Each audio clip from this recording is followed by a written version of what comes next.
tentang perspektif dakwah Islam ya dan kerjasama umat. Sedikit biografi beliau, meskipun tidak perlu diperkenalkan ya, karena kita sudah mengenal dengan dekat beliau. Beliau ini adalah imam di Islamic Center of New York dan juga direktur Jamaica Muslim Center. Ini adalah sebuah yayasan dan masjid di kawasan timur New York, Amerika Serikat, yang dikelola oleh komunitas Muslim asal Asia Selatan. Kita juga mengetahui bahwa Pak Samsi Ali ini aktif dalam kegiatan dakwah Islam dan komunikasi antar agama di Amerika Serikat.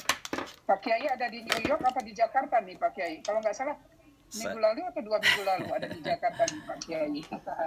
Ya, Ini ada pertanyaan dari kami. ya. Gimana? Minggu lalu saya di Jakarta, ada, sekarang udah di New York ya. Minggu lalu ya.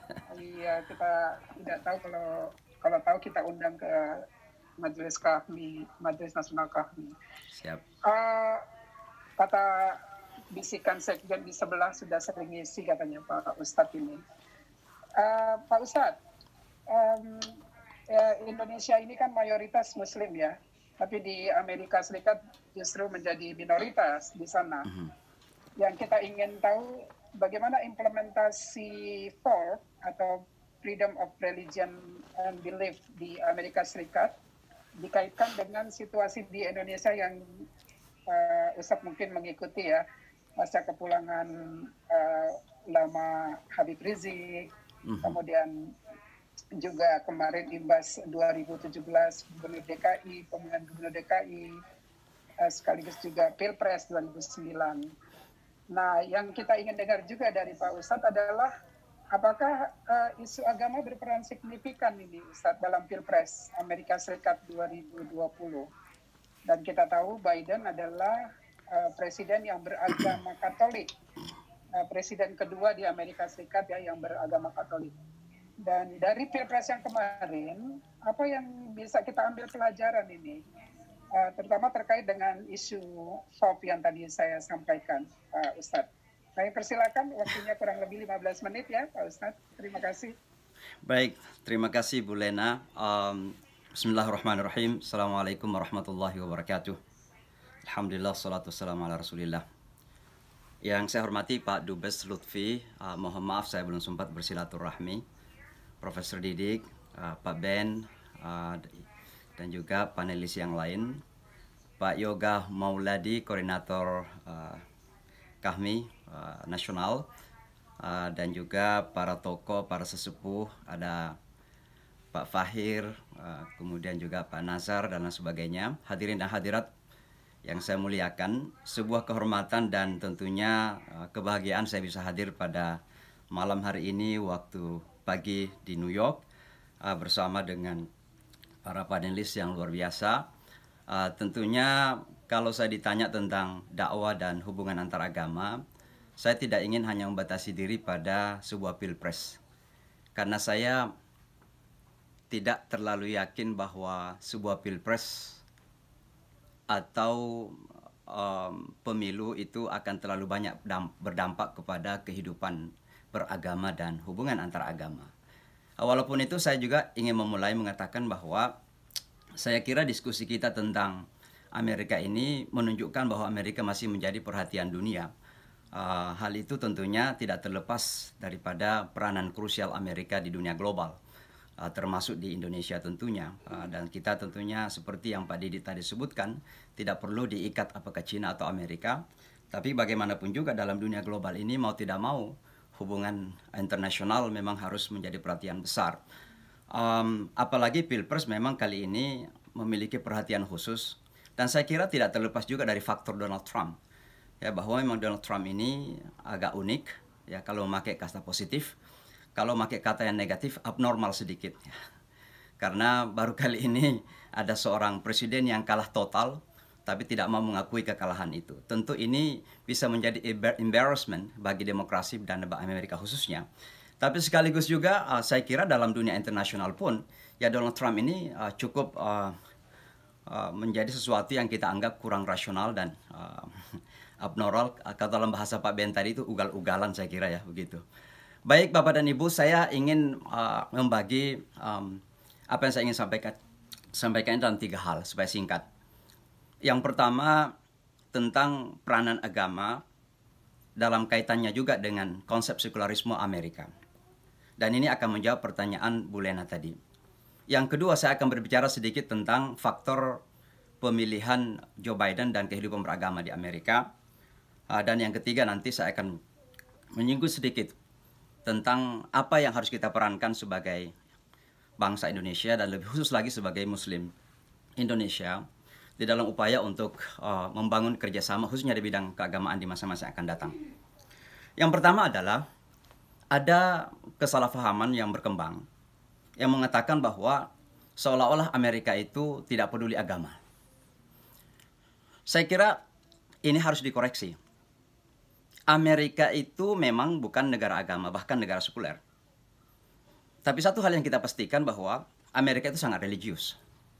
Dan kalau kita melihat Amerika sebagai institusi, maka Tuhan tidak pernah dipisahkan. Di dalam konstitusi Amerika ditegaskan bahwa bangsa Amerika ini adalah one nation under God.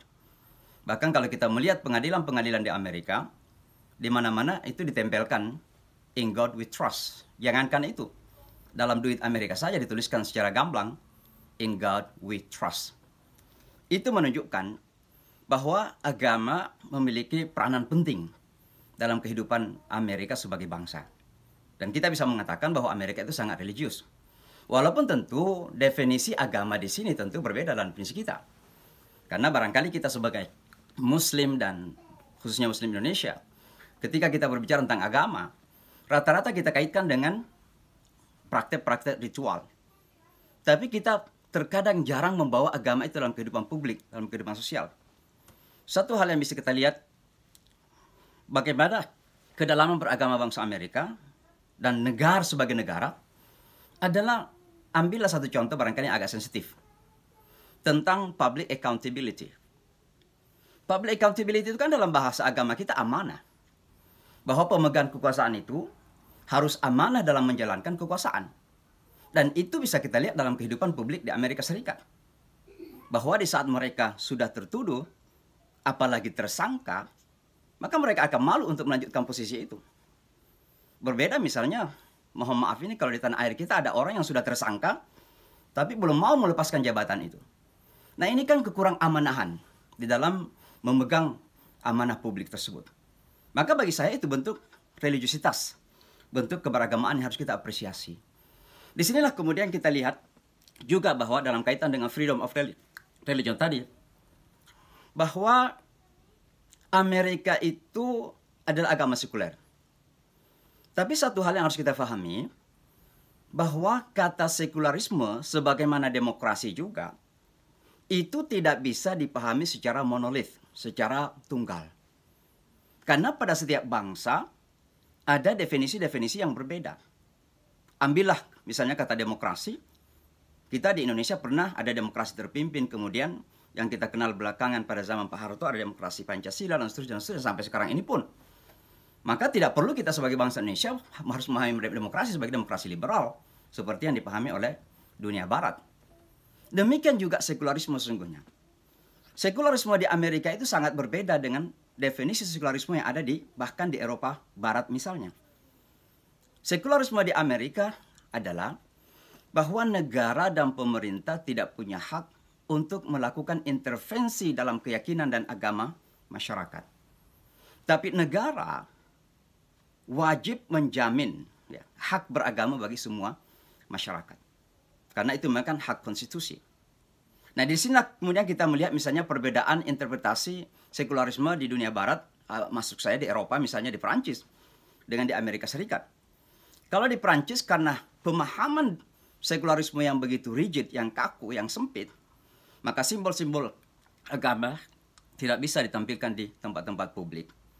Berbeda misalnya di Amerika, kita melihat di kota New York, saya kebetulan pelatih kultur di kepolisian. Banyak teman-teman kita muslimah NYPD memakai jilbab tidak pernah didiskusikan. Nah ini kan berbeda di negara kita yang beberapa tahun yang lalu bahkan sempat diperdebatkan apakah poluan bisa pakai jilbab atau tidak. Sementara NYPD di New York itu nggak pernah dipertanyakan. apakah Polonia itu bisa pakai jilbab atau tidak. Kenapa? Karena negara menjamin hak beragama bagi setiap penduduk. Maka saya kira ini penting untuk kita pahami, karena ada kesalahpahaman bahwa Amerika sebagai negara sekuler seolah-olah tidak memperhatikan agama dan tidak memberikan hak beragama kepada orang. Nah, kalau kita menghubungkan dengan Indonesia sesungguhnya, maka Amerika dalam hal kehidupan beragama ini sangat mirip. Indonesia bukan negara sekuler, kita kenal. Tapi di satu sisi juga Indonesia bukan negara agama. Yang kita kenal bahwa Indonesia adalah negara Pancasila. Tapi dua negara, Amerika dan Indonesia, ternyata menempatkan agama dalam hal ini Tuhan pada posisi yang begitu sangat krusial. Pancasila ketuhanan yang Maha Esa yang kemudian diterjemahkan dalam Undang-Undang Dasar di pasal 29 ayat 1 bahwa negara kita, bangsa kita ini berdasarkan kepada ketuhanan yang Maha Esa. Artinya apa? Ini mirip dengan Amerika, bahwa walaupun ya Amerika bukan adalah negara sekuler, mirip dengan Indonesia yang bukan juga negara agama, tapi ternyata menempatkan agama pada posisi yang sangat penting, bahkan dalam kehidupan berbangsa dan bernegara. Dan keduanya sungguhnya tidak bisa memisahkan agama dari kehidupan publik. Dan ini, Ibu Lena, bisa kita lihat dalam perdebatan-perdebatan politik yang terjadi di Amerika. Bagaimana isu-isu yang ada kadang dikaitkan secara dekat dengan isu agama. Masalah aborsi misalnya, kemudian perkawinan sejenis, dan lain sebagainya. Ini kan semua berkaitan dengan moral dan agama. Yang terkadang ini akan menjadi identitas kepartaian di Amerika Serikat. Kita lihat bagaimana Demokrat dan Republikan misalnya. Walaupun sejujurnya tidak terlalu banyak terpengaruh seperti yang saya sebutkan tadi dengan pemilihan presiden atau pemilu itu sendiri. Apakah presidennya Republikan, apakah presidennya Demokrat, yang namanya amoralitas ya juga terjadi di Amerika Serikat.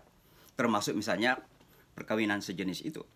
Maka ini hal pertama barangkali yang saya ingin singgung, bahwa Amerika itu sangat religius, sangat beragama, dan kehidupan beragama sangat-sangat dijamin.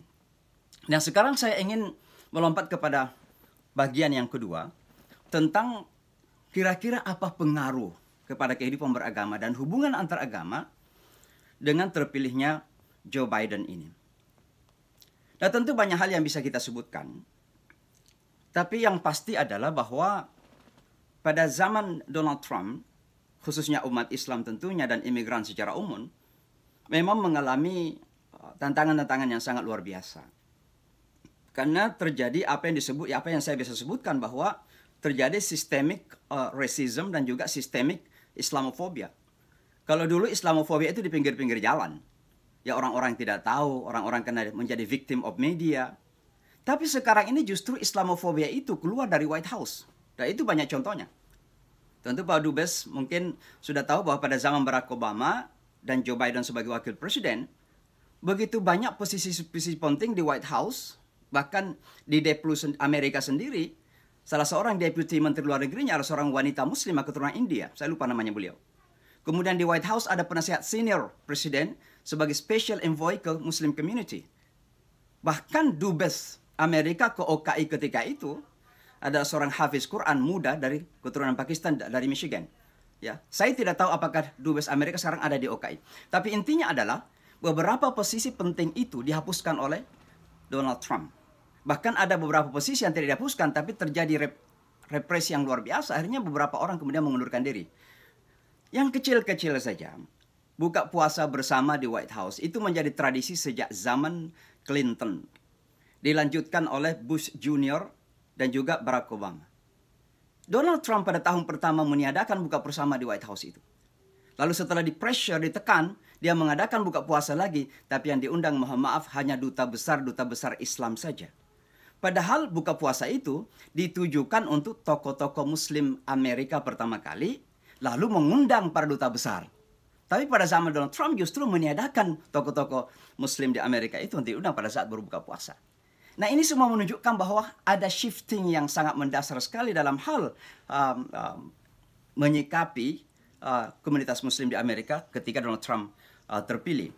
Tapi saya kira yang terpenting adalah dengan mengusung Making America Great Again, yang sebenarnya diterjemahkan bahwa Making America Great Again itu artinya Making America White Again. Ya. Maka sudah pasti Islam ini dibenci double-double. Kenapa double? Pertama, karena Islam dipersepsikan sebagai agama non-white. Yang kedua, Islam dipersepsikan sebagai agama imigran. Nah, Donald Trump anti non-white, Donald Trump anti imigran, maka sudah pasti Islam dibenci 2 kali lipat. Nah, itulah sebabnya terbangun kondusi Islamofob yang sangat luar biasa. Di mana-mana ada beberapa kekerasan yang terjadi kepada komunitas Muslim, bahkan kepada komunitas minoritas secara umum. Nah, harapan kita inilah yang kemudian besar dengan terpilihnya Donald Trump. Sehingga memang 70% lebih suara umat Islam diberikan kepada Donald Trump.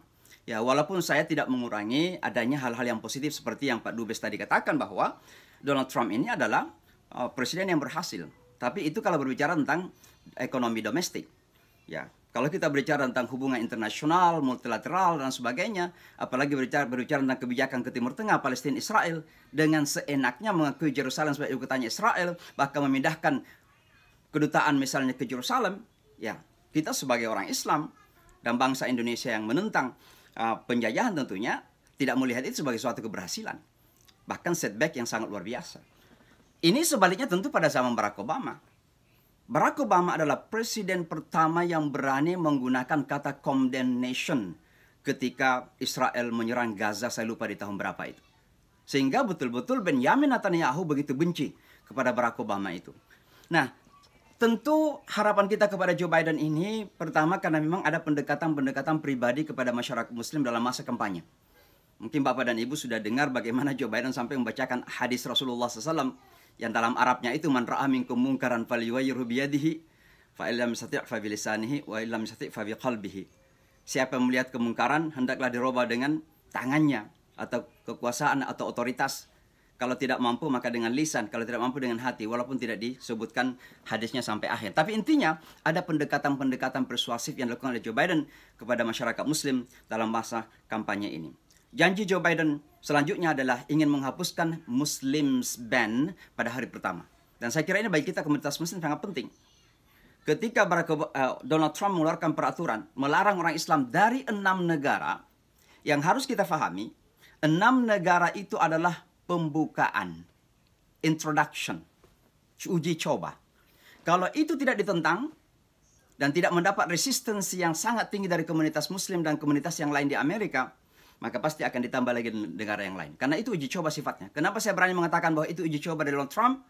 Karena personal lawyernya Giuliani, mantan wali kota New York, pernah mengatakan bahwa memang Presiden Donald Trump sedang mencari legal justification, pembenaran hukum untuk melarang orang Islam masuk ke Amerika. Maka boleh jadi akan ditambah Pakistan, kemudian akan ditambah Mesir, kemudian Indonesia sudah beberapa kali ditampilkan di Wall Street misalnya sebagai negara yang sudah berada di ambang radikalisme yang berbahaya, bahkan sudah dianggap Syria ketika itu. Ya, karena tujuannya nanti Indonesia juga akan masuk, mau tidak mau pada akhirnya. Karena 6 negara itu uji coba. Ya.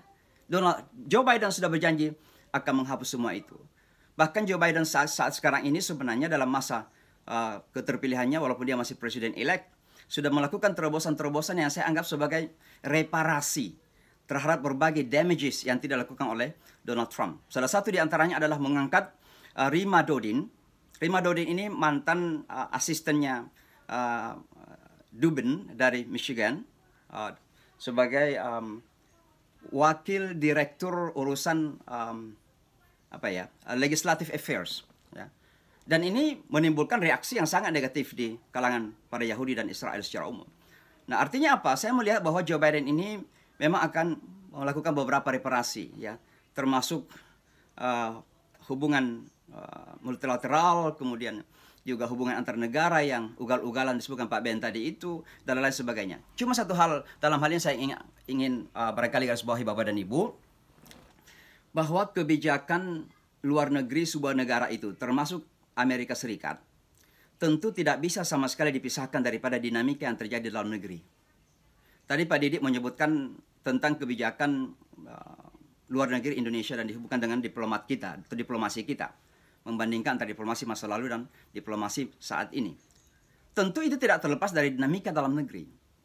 Jadi kalau ada kecenderungan diplomasi yang sepertinya cenderung incline to China misalnya, maka tentu itu tidak terlepas dari kebijakan atau dinamika dalam negeri.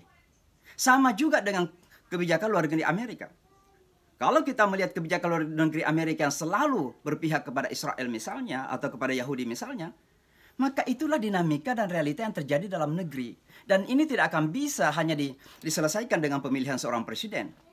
Maka saya tidak terlalu penuh harap dengan Joe Biden akan misalnya merubah kembali kebijakan Amerika mengakui Yerusalem sebagai ibu kota Israel. Atau misalnya memindahkan kembali kedutaannya ke Tel Aviv. Saya tidak yakin itu. Kenapa? Karena Amerika adalah sebuah institusi. Tidak terlalu banyak ditentukan oleh seorang presiden, bahkan sekalipun. Ditentukan oleh kebijakan bersama.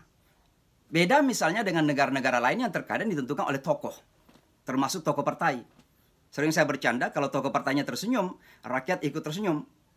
Tapi kalau tokoh partainya itu nggak mau saling tersenyum, ya rakyatnya nggak mau saling tersenyum. Gitu. Tapi di Amerika beda. Amerika itu memiliki institusi yang sangat luar biasa, as an institution. Sehingga tidak terlalu banyak terpengaruh dengan hanya sekedar pemilihan seorang presiden.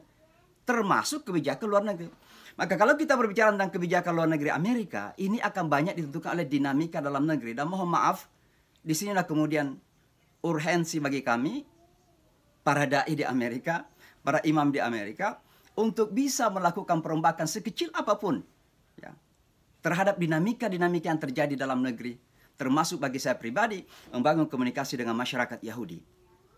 Bagaimana dialog antar agama ini terkadang menjadi sangat penting untuk meyakinkan Yahudi di Amerika yang terkadang masih merasa bahwa yang terancam di Timur Tengah itu adalah Israel, bukan Palestina.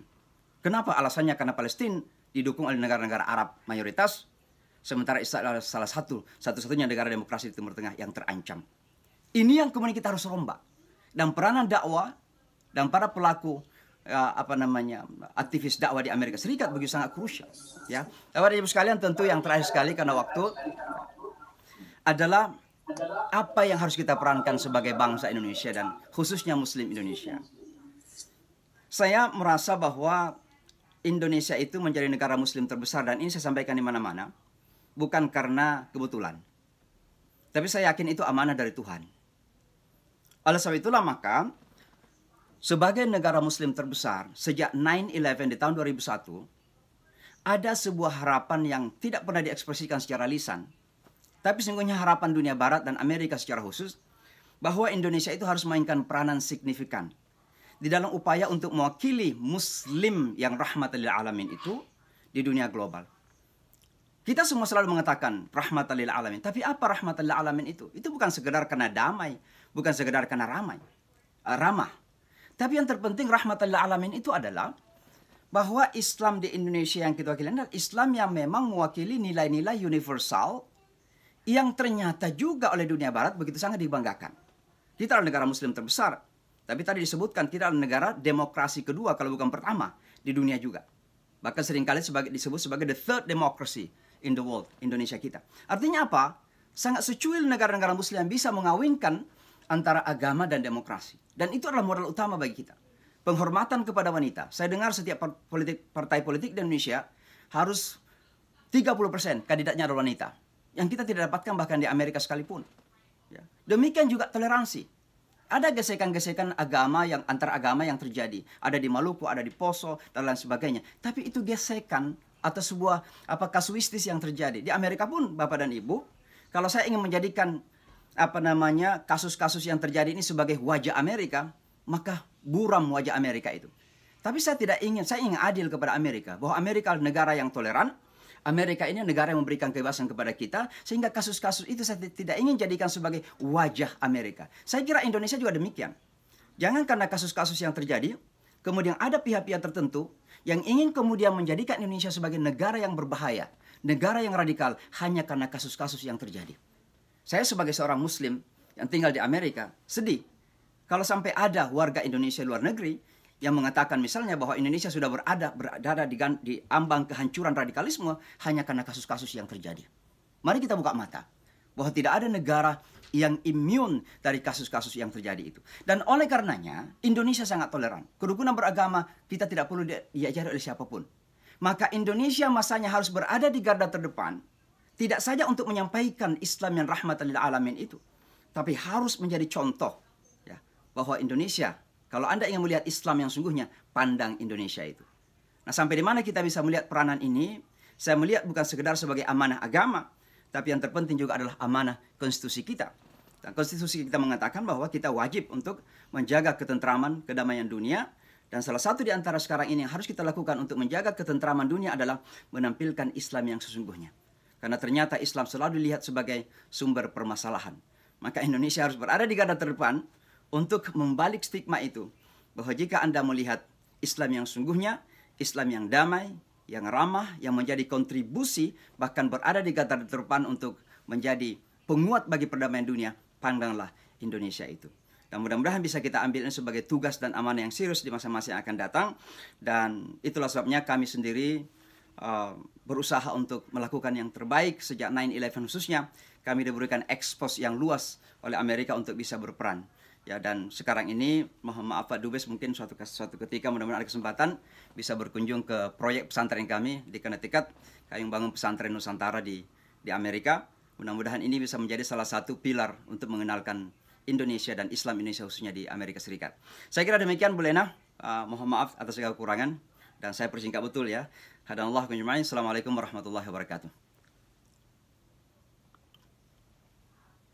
Waalaikumsalam warahmatullahi wabarakatuh. Terima kasih Ustadz, dan kita punya pembicara terakhir, last but not least ini Mbak Eva. Beliau adalah jurnalis kawakan ini yang memulai karirnya dari tahun 95 sambil menyelesaikan kuliah di FISIP UI, dan Mbak Eva ini pernah jadi ketua senat ya di FISIP UI saat itu. Dan beliau cukup kaya pengalaman jurnalistiknya, termasuk meliput reformasi, pernah ditempatkan di Dili untuk meliput jajak pendapat dan kerusuhan tahun 99, juga konflik di Poso, di Ambon, dan juga berbagai insiden terorisme di Indonesia, gempa dan tsunami 2014 dan seterusnya.